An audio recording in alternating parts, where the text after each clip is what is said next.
Okay, I'm back and I wanted to do an explaining video on an update I recently did to the drive box on my three-axis spine.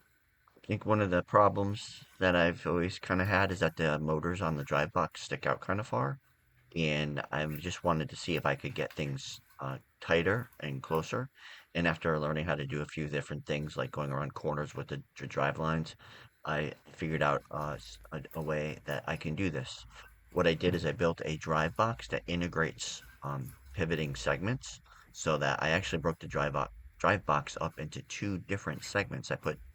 I can put two axes in one segment, and then I put the third axis in the second segment, and I'm able to get a little bit more mobility out of the entire structure, the entire spine as a whole. Um, so I wanted to go over how I did that in this video. We are in Blender, and I have to say that I really would love to actually build this thing. I just don't have the time to do that right now. But I think I did a great job mocking it out here in Blender, so we'll be able to take a look at how it works and where everything is positioned.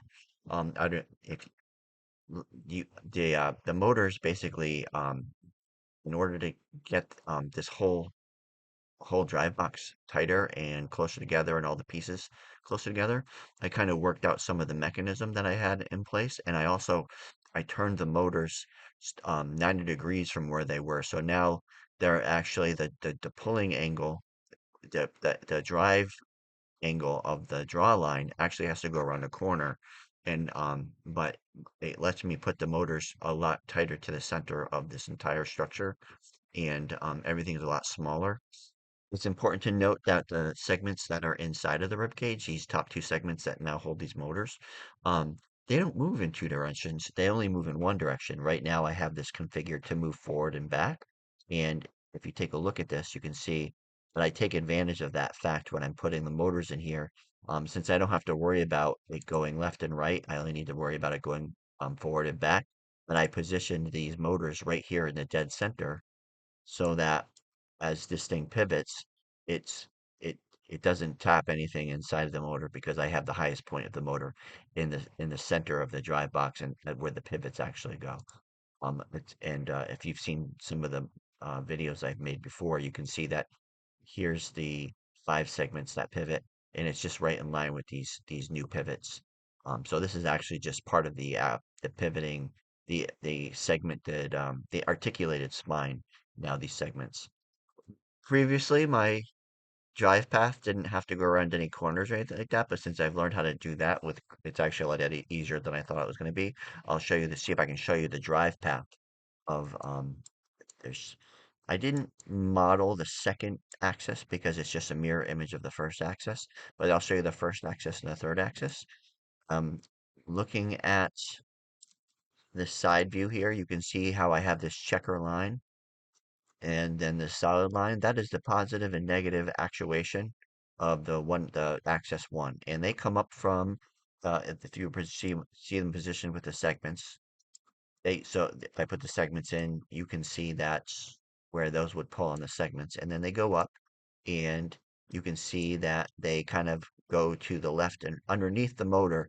They are directed to the left and right sides of the motor, where they then go up, and they are now sort of on the left and right side of the motor shaft that actually does the winching, the winch motion. Basically, it wraps up those lines.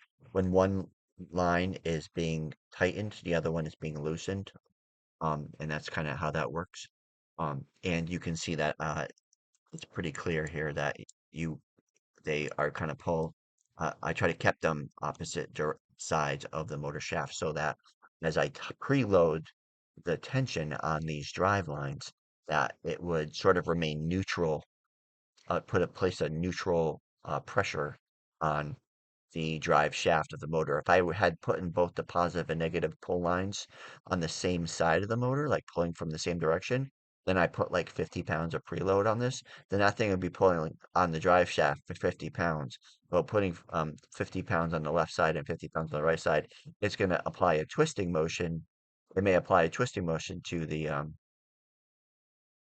drive shaft, but it isn't going to like pull the motor off the mount or anything like that. And so the second motor is a mirror image of the first motor, so I'm not going to show you that one. But if we take a look at the third axis, this third axis is right now it's configured to actuate the two segments of the drive box. But I think that if my plans change for this robot and I don't want to use, if I decline to use an actuated drive box, I could actually block the position of these two segments in this drive box and then use this third axis to do something else. I kind of have always looked forward to experimenting with twisting the five segments in a so that I would actually have three axis of mobility on those five segments. I don't know how well it would work, but that's something I'm looking forward to experimenting with this third motor is locking the two segments in this drive box and then using it to twist the segments. But right now, the way that the path is would work is if I come up the front and center, like the center of the front and the center of the back. Let's see if I can look at it from the side. You can see that the positive and negative actuation lines come up um, the very front and very back, which is different than the diagonal actuation I have on the lower segments. But it was a little easier to do it this way since these segments are going to be of the uh, inside of the rib cage. It was just easier to position in the very front and the very back. But you can see how they come across the top, they come across the bottom. If I look at the very top of the drive box, you can see that they are now directed to an area that is basically on the left and right side of the motor, and then they drop down, and then these bearings here located here and here, they direct the drive line to the opposite sides of the drive shaft, so where they can be actuated. So that's the drive path of the the axes. Something I thought it was important to point out about this is the actuation amount, the degree by which these guys, the degree by at which these segments. Let me get those springs out of there because it's going to confuse you. Boom. When I go to actually during operation, you can see that the drive height of these things is going to be between 2.5 and 4 inches, whereas the height of each segment on the lower segment is going to be it was anywhere between 1 and 2 inches. And when these lower ones actuate, they can actuate all the way. They can deflect and bend all the way to their maximum amount. And to to think about the geometry of the on the drive lines when you're pulling in on one side and relaxing on the other side. Using a very small amount of deflection on this with more segments. It the error isn't very much. It's really negligible and you can deal with it. But if I tried to actuate this upper two segments the full amount all the way down, like it would be a very big difference in actuation length from the drive side and the relax side. And so this one of the things that's unique to these top segments is it's not going to actuate the entire amount that it possibly can. It's only going to actuate approximately the same. I think it's probably about 15 or 20 degrees, a positive 10 to 15 degrees and a negative um, positive 10 to 15 degrees and a negative 10 to 15 degrees, um, the same amount of deflection you might see on these lower segments. So these upper segments are not going to actuate their full potential because the drive lines just won't take that. They're going to actuate the same basic amount, even though they have a lot more height.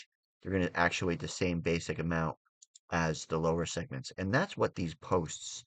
Let me see if I can that's what these posts here are for. And if I'll show you where the springs would go. These springs that sort of distribute the pull force evenly throughout these segments. Um, I didn't model a spring. I'm sorry. I modeled these. I just put these cylinders in here with a checker. So the um, this is where the spring will go in order to distribute the actuation amount between the segments. And if I go to the top view, you can kind of see that where they are here. They're in the center of the drive box. The last thing I wanted to point out that was kind of important on this pivoting drive box I have going on here is the support for the drive shaft. This drive shaft here ought to it's mounted on the motor.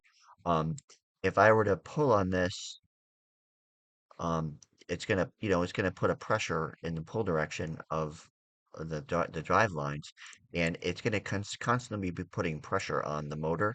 And I don't know if it would really, I don't know how necessary it is to be able to support the shaft. But if I am gonna have to support it, it's gonna have to be on a pivot, like you can see right here, where there's you can see this bearing inside of the pillow block at the high end of the drive shaft. Then there's this pivot here that mounts to the next segment. And if I were to, let's see if I can get this to move a little bit for us. As I, as I, as that pivots, the support on that shaft is going to have to pivot since it mounts to a motion that pivots. And that will pivot on the same axis that the entire segment pivots on. That lines up if I look at it like this, because you can see that the pivot on um, that support mount is going to pivot on the same axis that the entire segment above it pivots. So I just wanted to point that out. If someone to build one of these, you may, depending on how much um, pre preloads you put on your line and how much work this is going to have to do and how big your motors are, you may have to support this this drive shaft on the top side. And if you do support it, I think the best place to put that support is on this segment which pivots.